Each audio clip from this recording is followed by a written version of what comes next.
heavy metal just might be the most enduring, most hated, most feared, most awesome music of all time. And frankly, pissing people off is part of the fun. Now, Satan is using the rock groups as his patsies to evangelize the youth of the world. You know, to some, metal is loud, obnoxious, and angry, but it's also a hell of a lot smarter than some might think, and so are its fans.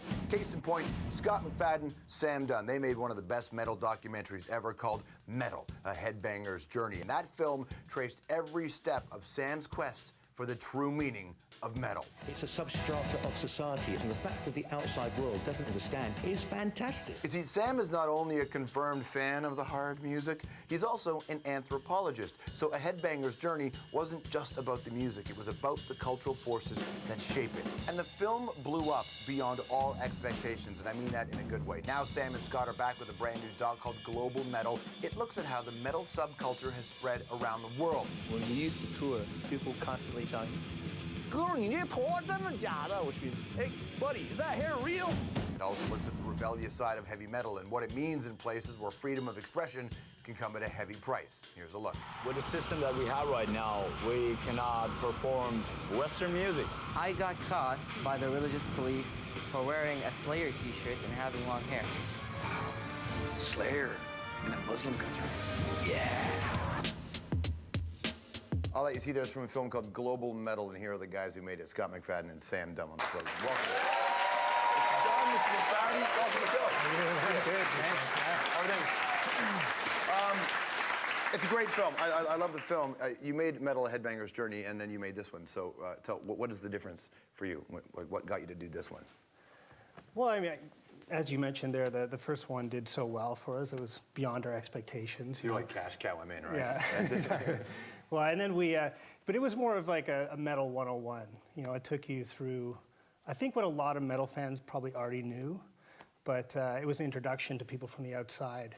And and then this one is sort of, it takes you somewhere completely new. Like it's somewhere, we didn't know. We didn't know about metal in the vast majority of these countries before we started doing research for the documentary. You know, we knew about Brazil, we knew about Japan, but China, we had no idea. And so for us, the first film was sort of a validation, a defense of metal, and a lot of metal fans already knew that stuff. But this was a huge process of discovery for us, and hopefully for fans as well. You mentioned Brazil. Brazil's a great place to start with this because that's how the film starts. And it's so tied to politics and so tied to a revolution of sorts in Brazil. Yeah. I mean, talk about that experience, putting those two together and realizing metal is about more than just music.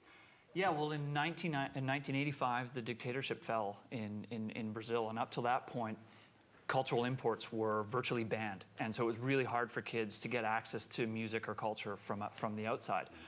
But then what happened is Rock in Rio, one hit. And here we had outdoor festival, right? Yeah, massive outdoor festival, hundreds of thousands. 1.3 million people over 10 days. Enormous, and all the biggest metal bands you could possibly think of. Scorpions, Whitesnake, Iron Maiden, the rest of it. 85, that would have been before Follow the Moskwa, down to go. They were still a metal band back then, the Scorpions, weren't they? Absolutely, and so, I think this music represented like a sense of liberation for people, and it really signaled a moment of change in Brazil. And so, this movie takes you to the Middle East. Talk about the Middle East, and what were you surprised with what you found there? Yeah, we were trying to get into Iran. That's where we wanted to meet. We were emailing with a lot of fans from there, and at that point when we tried to get in, there was a lot of rhetoric between the Canadian government and Iran, and we couldn't get visas, so we actually tried to go in as skiers at one point because there's really good skiing and outside of Tehran, which a lot of people don't know, and we couldn't even get tourist visas. So we met. There was at that time they announced a metal festival in Dubai, which we went to, and Iron Maiden was playing, and we met fans from all over the Middle East, from Lebanon, Egypt, Morocco, Turkey, Kuwait. Like the list was enormous, and it's really interesting to be there because this is really the only place that a lot of these kids can sort of freely enjoy this music. We saw in the clip at the top that guy would get thrown in jail because he had long hair. Yeah, and had a Slayer t-shirt on. And rehearsal rooms get raided, and T-shirts get confiscated, And you know, the only copy of Master Puppets you could find in a record store in United Arab Emirates has like the crosses, you know, blanked out. You know, this is what these kids are living through. So going to the Desert Rock Festival is like, it's freedom for them. You know? So, I mean, and is it about oppression? Is it about, you know, like a lot of the kids, no matter where you are in the world, it's about, not just kids, it's adults too, relating to the idea of, I can't have access to this stuff, I feel oppressed, and so they're looking for something? Yeah, and it's different in every country, and that's what we learned. I mean, it's, you know, we went to Japan, and it's a different kind of oppression in Japan. And in China, it was about expression of individualism, which is something that, you know, through the Cultural Revolution was not allowed. And this metal, you know, heavy metal is all about expressing your individualism. So, you know, and then we would go to, you know, Indonesia was much more political, and it was rebelling against the political situation. So, I mean, there's just, each place had something different. What's interesting is that you can, I mean, politically, with the youth, tie Brazil into Indonesia, and that there were similarities, weren't there? Absolutely. Well, Sepultura is the biggest band to ever come out of Brazil, and you couldn't make a film about the global spread of metal without Sepultura. And Sepultura was the first major metal band to play in Indonesia, and it was something about what these guys were doing that the Indonesian kids totally identified with. They were, you know, Sepultura was singing about walking in these dirty streets, right? That's what they were saying. And the Indonesian kids, it was instant connection for them. You know, and there's the idea of, I guess, fear and imagery. The metal, when you're, especially in North America, right? Because we're such a Puritan culture, and you know, most of the people who didn't like metal, it was parents and religious leaders like, this is evil, and imagery, and oh, they have crosses. Where in Israel, one of the guys was saying, the devil's not scary, getting blown up in the street's scary, and that they can relate to metal in a very different way.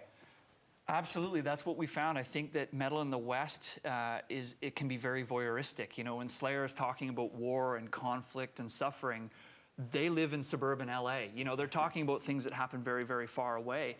And when you go to some of these other countries like Israel, that's the daily experience for these kids. So it has a much more personal relevance. It's not fantastical for them. You ready to try your metal wizardry? Oh. Absolutely. You think we should put him to the test here? Look, here's what we've done. You know, like it's a version of Name That Tune, essentially. But we have our own version of that called Test for Metal. Okay. And this is really important. So we're going to play you sound clips, and you see if you guys got this down, okay? All right, number one, I will give you a hint. Maybe the best metal band in the world today. Maybe. Can we hear the song, please?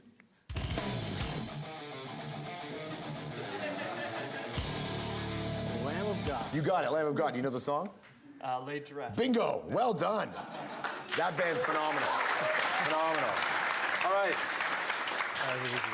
We're going to test their metal number 2. Sam and Scott, the clip, please.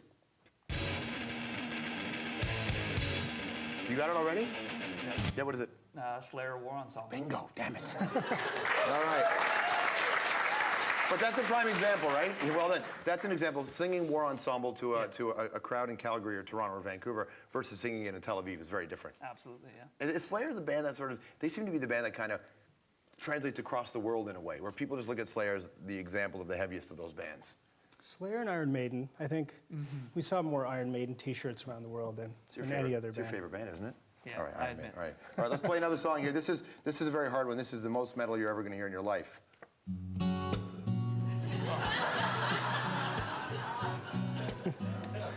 Now listen, here's the problem. If you answer this correctly, that's a sign.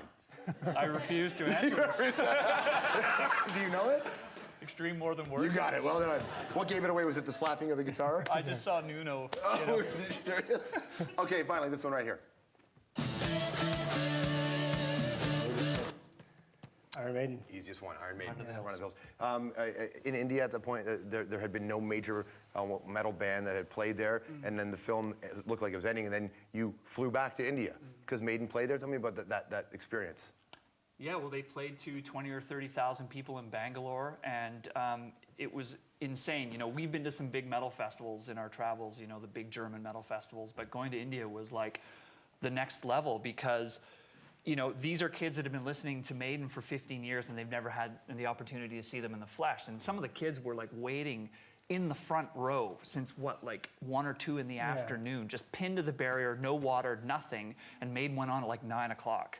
So most excited we've ever seen people at a concert. Absolutely. It was crazy. He's never had it before. One final thing. It's called Complete the Lyrics. Oh, boy. Under the lights where we stand tall, nobody touches us at all. I can't do it. Let me try this. Under the lights where we stand tall, nobody touches us at all. If it's Pantera, I won't get it. It's Pantera. There you go. You got it. You don't like Pantera? Never been a Pantera fan. Showdown, Sorry. shootout, spread fear within, without. Sam and Scott, everybody. Great to see you, man. Thanks for coming on the program. Thank you so much, Sean. Absolutely. It's called Global Metal. A fan of the music or not, you should check it out. It's a great documentary, and it premieres at the North by Northeast Film Festival in Toronto, June the 12th, and then opens in theaters in Toronto, Vancouver on June the 20th. When we come back, we got the day's entertainment news, plus from 22 minutes, Mr. Gavin Crawford.